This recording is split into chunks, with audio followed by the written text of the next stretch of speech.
Jnanakosha Upanishads.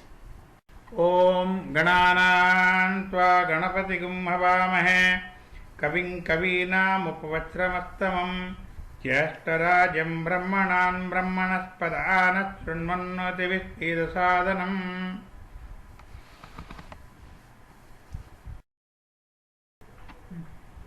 ओम सहना भवतु सहनौ भुनक्तु सह वीर्यं करवावहै तेजस्विनावधीतमस्तु मा विद्विषावहै। ओम शांति शांति शांति।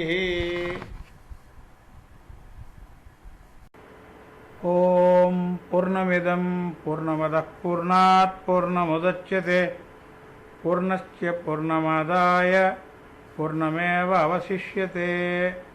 ओम शांति शांति शांति। Krishna Yajurveda Upanishad, Traitreya Upanishad, Brighu Valli. Brighu, the well-known son of Varuna, approached his father Varuna with the formal request, "O revered sir, teach me Brahman." To him he Varuna said this: "Food, vital force, eye, ear, mind, speech, these are the aids to knowledge of Brahman." To him he Varuna said, "Crave to know that from which all these beings take birth, that by which they live after being born, that towards which they move and into which they merge. That is Brahman." He practiced concentration. He having practiced concentration, he realized foot, Virat, the cosmic person, as Brahman. For it is verily from foot that all these beings take birth. On foot they subsist after being born, and they move towards and merge into foot. Having realized that, he again approached his father Varuna with the formal request, "O revered sir, teach me Brahman." To him Varuna said, "Crave to know Brahman through concentration. Concentration is Brahman." He practiced concentration. He having practiced concentration, he knew the vital force as Brahman. For him the vital force indeed spring all these beings having come into being. They live through the vital force. They have moved towards and enter into the vital force. Having known thus, he again approached his father Varuna with the formal request, "O revered sir, teach me Brahman." To him he Varuna said, "Crave to know Brahman through concentration. Concentration is Brahman." He practiced concentration. Having practiced concentration, he knew mind as Brahman. For from mind indeed springs all these beings. Having been born, they are sustained by mind, and they move towards and merge into mind. Having known that, he again approached his father Varuna with the formal request, "O revered sir, teach me Brahman."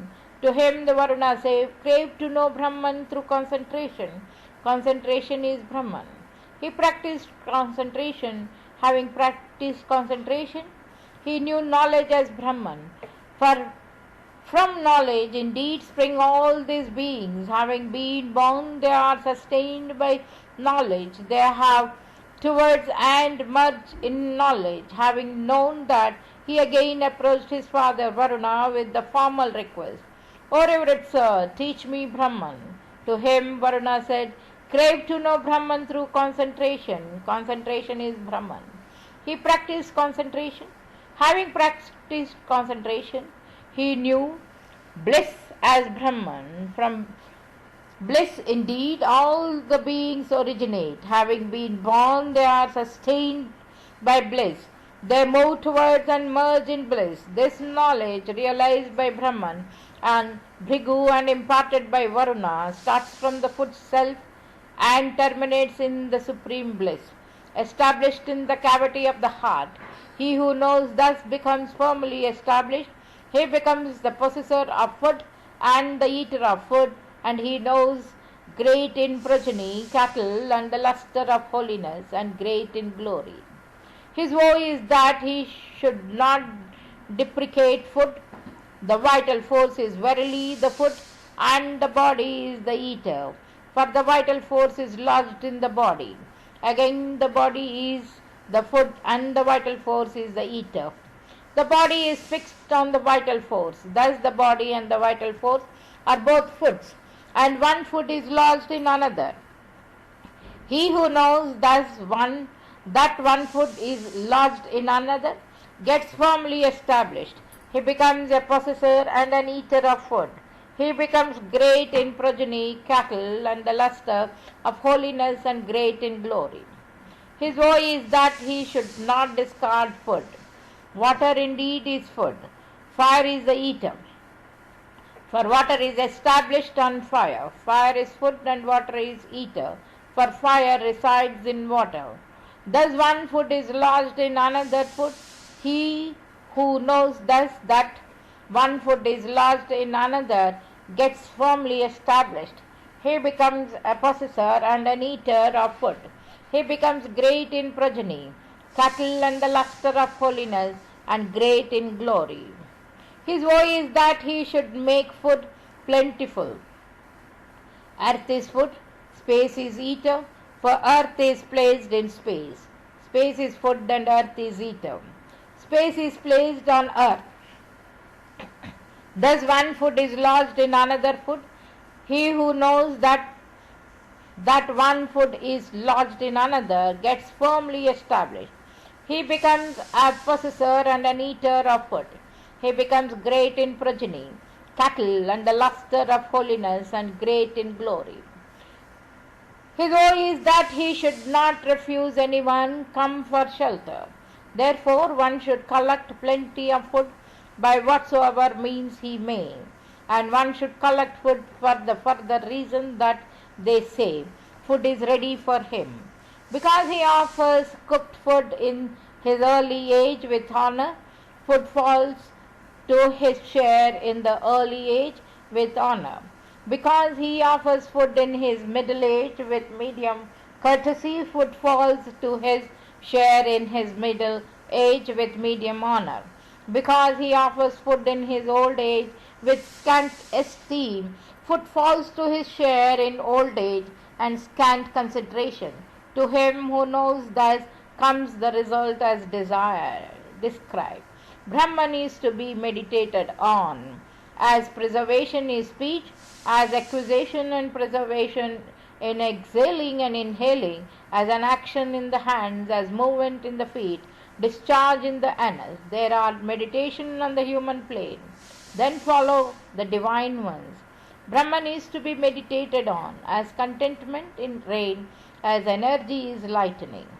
Brahman is to be worshipped as fame in beasts, as light in the stars, as procreation, immortality, and joy in the generative organ, as everything in space. One should meditate on that Brahman as the support, thereby one becomes supported. One should meditate on that Brahman as great, thereby one becomes great. One should meditate on it as thinking, thereby one becomes able to think. One should meditate on it as bowing down, thereby the enjoyable things bow down to one. One should meditate on it as the most exalted, thereby one becomes exalted. One should meditate on it as Brahman's medium of destruction, thereby the adversaries that envy such a one die, and so do the enemies whom this one dislikes. This being that is in the human personality and the being that is there in the sun are one. He who knows thus attains, after desisting from this world, this self-made of food, after attaining this self-made of food, then attaining this self-made of vital force, then attaining this self-made of mind, then attaining this self-made of intelligence, then attaining this self-made of bliss, and roaming over these worlds with command over food at will and command over all forms at will. He continues singing this Soma song. Hello, hello, hello. I am the food. I am the Food, I am the food. I am the eater, I am the eater. I am the eater, I am the unifier. I am the unifier, I am the unifier. I am Hiranyagarbha, the firstborn of this world, consisting of the formed and the formless. I, as Virat, am earlier than the gods. I am the navel of immortality. He who offers me, thus as food, protect me as just as I am. I, food as I am, eat him up who eats food without offering. I defeat and engulf the entire universe. Our effulgence is like that of the sun. This is the Upanishad. Om. May He protect us both together. May He nourish us both together. May we work jointly with great energy. May our study be vigorous and effective. May we not mutually dispute, or may we not hate any. Om, let there be peace in me. Let there be peace in my environment. Let there be peace in the forces that act on me. Here ends the Traitreya Upanishad included in the Krishna Yajur Veda.